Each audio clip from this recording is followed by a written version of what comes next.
আসসালামু আলাইকুম দর্শক, আপনারা দেখছেন চমৎকার একটি কিচেন ক্যাবিনেট।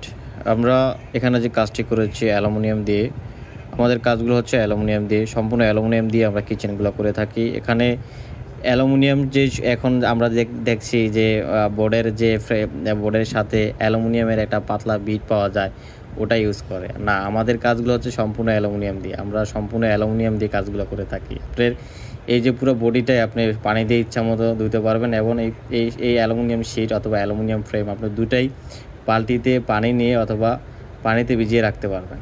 হ্যাঁ, যারা কিচেন ক্যাবিনেট করবেন বা করতে চাচ্ছেন আমাদের সাথে যোগাযোগ করতে পারেন। অ্যালুমিনিয়াম দিয়ে কিচেন ক্যাবিনেট করলে কী হবে, কিচেনটা লাইফ টাইম ইউজ করতে পারবেন।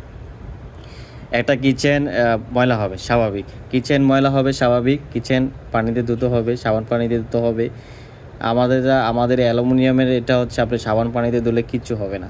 এবং দেখেন আমাদের কাজের ফিনিশিংটা দেখেন। এবং এখানে স্ল্যাব করা ছিল, সামনে দিয়ে যে ফাঁকা জায়গাটা, এটা আমরা দরজা করে এগুলা বন্ধ করে দিয়েছি, এবং এই পাল্লাগুলো খোলার পরে ভিতরে জায়গাটা গুছিয়ে সুন্দরভাবে ইউজ করতে পারবো।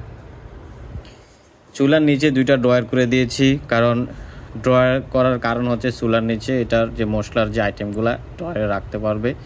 এবং একটা জিনিস খেয়াল করছেন, এখানে আমরা কাটলারির মতন পার্টিশন করে দিয়েছি, এতে জিনিসগুলো আপনার সেপারেটভাবে সবগুলো আলাদা আলাদা করে রাখতে পারবেন।